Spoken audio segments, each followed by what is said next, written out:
पूरा लोकल।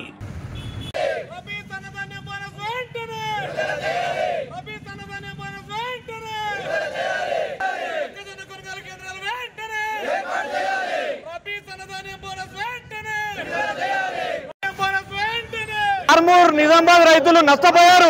మా మెట్పల్లి రైతులు ఈ రోజు కడుపు మండి రోడ్డెక్కారు. మక్కల కొనుగోలు కేంద్రాలు ఏర్పాటు చేయమని కోరుతున్నారు. కానీ ప్రభుత్వం నిమ్మకు నీరెత్తినట్టుంది.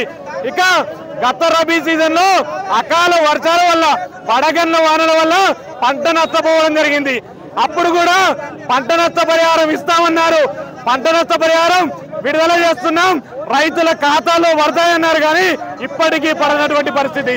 ఇక ఈ ప్రజాప్రభుత్వం వస్తే రైతుల బాధలు తీరుతాయని మేము అనుకున్నాం. కానీ ఇప్పుడు వచ్చింది ప్రజాప్రభుత్వం కాదు, దళారీ ప్రభుత్వం అని చెప్పి ఈ సందర్భంగా తెలియజేస్తున్నాము. ఇప్పటికైనా ఉన్న 50% పంటనన్నా మొక్కజొన్న పంటనన్నా దళారీ చేతి నుండి కాపాడి రైతులకు మేలు చేయాలని చెప్పి ప్రభుత్వాన్ని వేడుకుంటున్నాము.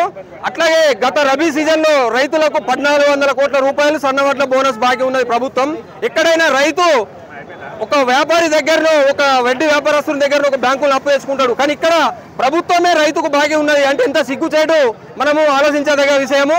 ఇకనైనా అకాల వర్షాలతో నష్టపోయినాం, మళ్ళీ దళాల వ్యవస్థలో మళ్ళీ నష్టపోతున్నాం. కాబట్టి గవర్నమెంట్ తొందరగా కొనుగోలు కేంద్రాలు చాలు చేసి రైతులను ఆదుకోవాలి. లేకుంటే ఎకరానికి 15 నుంచి 20 వేల నష్టం జరుగుతుంది. ఈ వారికి 18,100కు కొనుగోలు చేస్తున్నారు రైతులు, దళారులు.